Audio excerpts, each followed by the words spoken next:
when I was awakened at 4 this morning to say the Holy Father's died. Well, especially when we saw him, you know, on Easter Sunday. Yeah, yesterday, out at the balcony, at least. You could tell he was fragile. He could barely move his arms, and even to say his Buona Pasqua, Happy Easter, was kind of strained. But then to ride around, his doctors had told him to avoid crowds. And there he is with 200,000 people riding around in the back of a Jeep, yeah.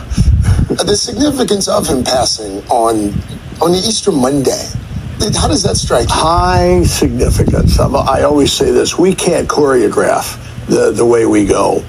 But if you could, this wasn't bad. So yesterday was the day that the Christian world celebrated resurrection, new life, that Jesus conquered death and shares his triumph with us.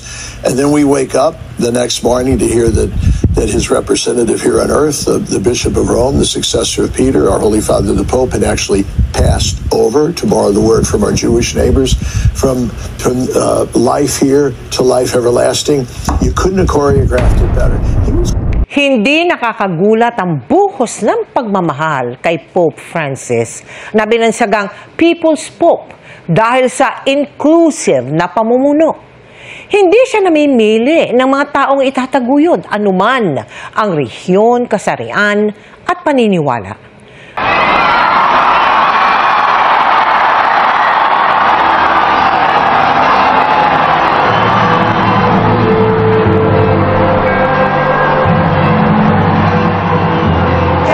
Fratelli e sorelle, vi lascio grazie tante dell'accoglienza. Pregate per me.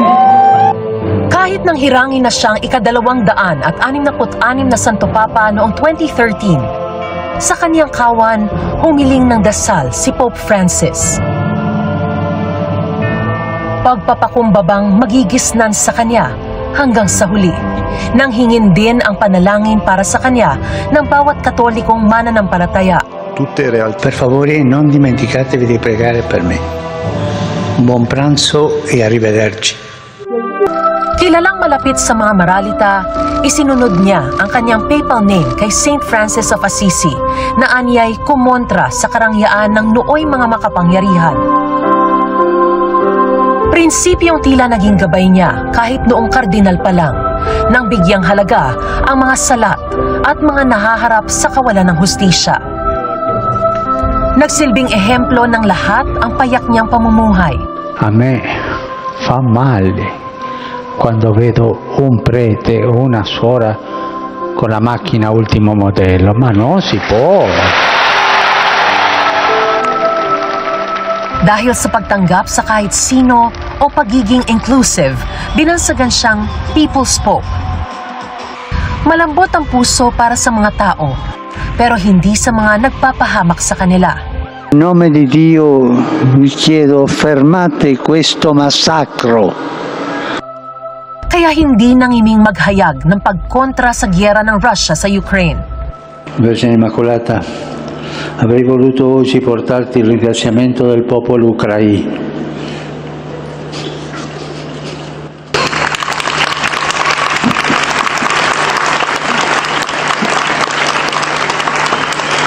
Popolo ucraino, per la pace che da tempo chiediamo al Signore. At nagbigay boses kahit sa mga di kapananampalataya tulad ng mga Palestino sa Gaza na inatake ng Israel. Panawagan niya, ceasefire. Noon pa man nagsisilbing tulay na si Pope Francis sa magkakaibang relihiyon. At naging kauna-unahang Santo Papa na bumisita at nagmisa sa Arabian Peninsula. Credo che non è giusto identificare l'Islam con la violenza. Questo non è giusto e non è vero. Ho avuto un dialogo lungo. Sa 11 taon, lumipad siya sa mahigit 50 bansa para sa kanyang apostolic journey. Kabilang ang Pilipinas. Kung saan nasaksihan ang largest papal crowd sa kasaysayan ng mundo nang daluhan ng hanggang 7 milyon ang kanyang misa na umapaw hanggang sa mga palibot na kalsada ng Luneta. Thank you very much. Maraming salamat po. Sa pagtitipong ito na isa rin sa pinakamalaki sa kasaysayan ng Pilipinas, hindi nagpatinag sa ulan ang debosyon ng mga dumalo. Pero dinarayo man, pinili pa rin ng Santo Papa na siya naman ang lumapit sa mga hindi kayang tanawin siya. Tulad ng maraming taga-Leyte na bumabangon pa lang noon sa hagupit ng bagyong Yolanda. Ang personal niyang pagkumusta sa lagay nila naging isang simbolo ng pag-asa at pagbangon. Kaya hindi na marahil katakataka kung isa si Pope Francis sa mga hindi malilimot na Santo Papa. Iiwan niya ang Vatican matapos ang mahigit 11 taong pamumuno sa simbahang Katolika. Pero hindi ang puso at isipan ng marami, anuman ang pananampalataya.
Sancte Deus, miserere nobis, Sancta Trinitas Unus Deus, miserere nobis, Sancta Maria, ora pro nobis, Sancta Dei Membris, ora pro nobis.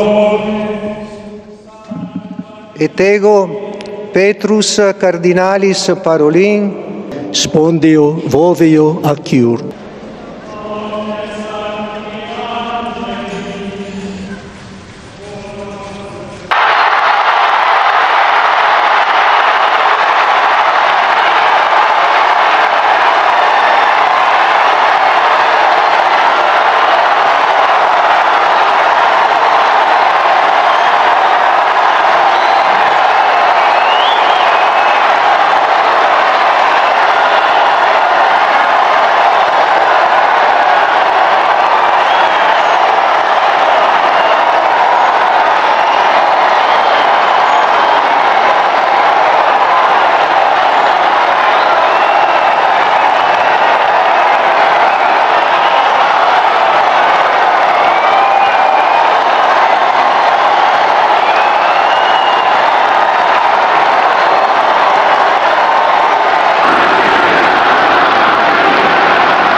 La pace sia con tutti voi.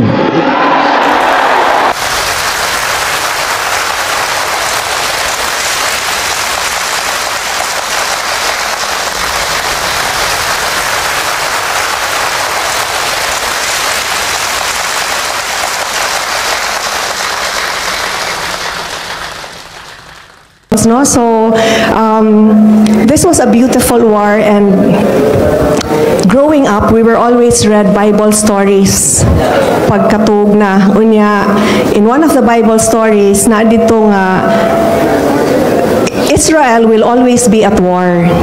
The Israelites kuno na silang destino nga nagigira. And when you are in public service, every elections, there is a war mangyud that will happen. So God told the Israelites, you will always be at war, but never mind, because I will make you very skilled warriors. And that is what happened to Ormoc Development Team sa tantong gira. But always being aligned with God's will and seeking God's will and doing the right thing, even when the enemy is not doing the right thing, we have prevailed because we have God's favor. So all this we lift to God.